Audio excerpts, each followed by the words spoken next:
नमस्कार, प्रभा साक्षी पॉडकास्ट में आप सभी का स्वागत है।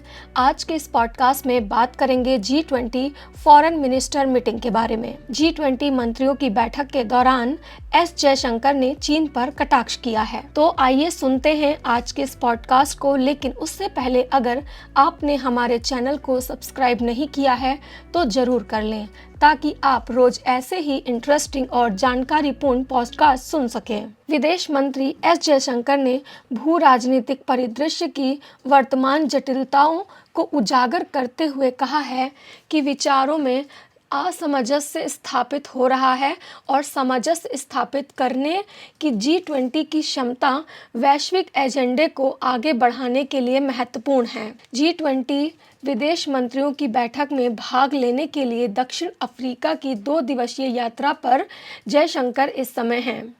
चीन पर कटाक्ष करते हुए विदेश मंत्री एस जयशंकर ने कहा कि जबरदस्ती की कोई भी गुंजाइश नहीं होनी चाहिए और बहुपक्षीय पर जोर देते हुए उन्होंने इस बात पर जोर दिया कि वैश्विक एजेंडे को कुछ लोगों के हितों तक सीमित नहीं किया जा सकता।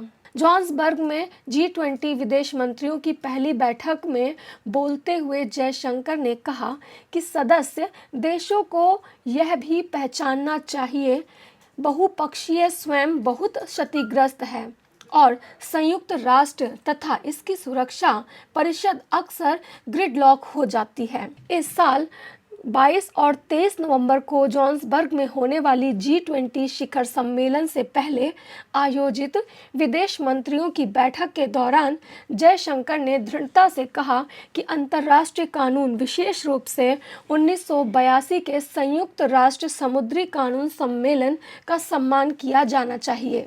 जयशंकर ने जोर देते हुए कहा, करार किए गए समझौते का पालन किया जाना चाहिए और जबरदस्ती की कोई भी गुंजाइश नहीं होनी चाहिए।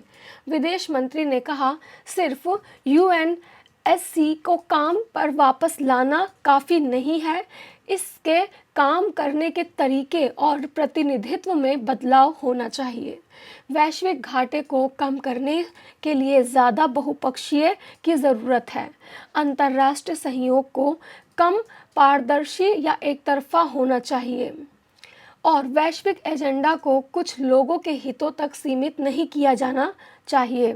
जयशंकर की टिप्पणी चीन द्वारा पाकिस्तान के बहुराष्ट्रीय अमन 2025 नौसैनिक अभ्यास में भाग लेने के कुछ दिनों बाद आई है, जिसमें Indonesia, Italy, Japan, Malaysia, America और 32 अन्य देशों के पर्यवेक्षकों ने भाग लिया है। नौसैनिक अभ्यास में चीन की भागीदारी हिंद महासागर में उसके नौसैनिक विस्तार के साथ जुड़ी हुई है।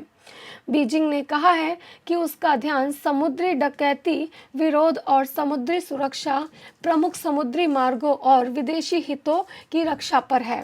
यह अभ्यास भारत के टॉपैक्स अभ्यास के साथ हुआ, जो भारतीय नौसेना का एक बड़े पैमाने का अभ्यास था, जिसमें युद्ध की तत्परता का परीक्षण किया जाता है। भारत और चीन की स्ट्रिंग ऑफ पर्ल्स रणनीति से सावधान है, जिसमें पूरे क्षेत्र में सैन्य अड्डे और गठबंधन बनाना शामिल है। पिछले महीने चीन ने कथित तौर पर हिंद महासागर में 2 शोधपोत भेजे, जिससे नई दिल्ली में चिंता और ज़्यादा बढ़ गई।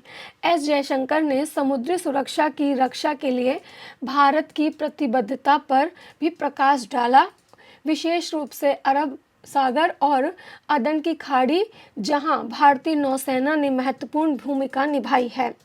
उन्होंने सामान्य समुद्र व्यापार को बहाल करने की आवश्यकता पर बल दिया, जो भू राजनीतिक तनावों के कारण बाधित हो गया है।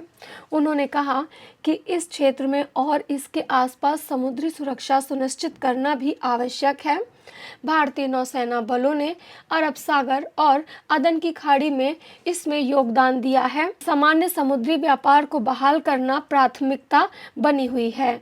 चर्चा के दौरान विदेश मंत्री ने गाजा युद्ध की समाप्ति, बंधकों की अदला बदली और रूस यूक्रेन युद्ध में हाल ही के घटनाक्रमों सहित वैश्विक और क्षेत्रीय हितों के अन्य मुद्दों पर भी विचार विमर्श किया। एस जयशंकर ने कहा कि हम गाजा में युद्ध विराम और बंधकों की रिहाई का स्वागत करते हैं, मानवीय सहायता का समर्थन करते हैं, आतंकवाद की निंदा करते हैं और 2 राज्य समाधान की वकालत करते हैं।